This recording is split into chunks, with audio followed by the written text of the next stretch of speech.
आत्ता सध्याच्या स्थितीला परिस्थिती एकदम एक नंबर आहे. आम्ही 100% गुलाल लावू, याच्यात कुठली शंका नाही. सांगा. माझी पत्नी सौ महानंदा मुकुंद डोंगरे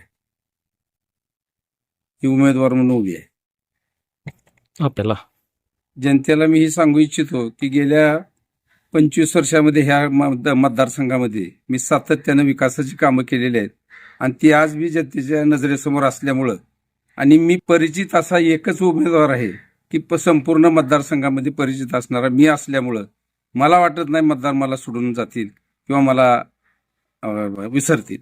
विरोधकांना एकच सांगतो, विरोधकांनी ह्या मतदारसंघामध्ये 5-6 गावच्या पाणी पुरवठा योजना केल्या, रस्ते केले, परंतु बिल उचलाच्या आत सगळे उखडले आणि इथलीच बिलं काढून इथंच लोकांच्या तोंडात घातले आणि इथला विकास सगळा पूर्णतः नामशेष करून टाकला आणि जनतेला वेड्यात काढण्याचं काम आणि शहरातली माणसं खेड्यात येऊन उभारण्याचं कुठलंही काम यांचं नाही. कारण यांनी नगरपालिका बघावी, आमदारकी बघावी, परंतु खेड्यात येऊन खेड्याचं राजकारण संपवण्याचा प्रयत्न त्यांनी करू नये.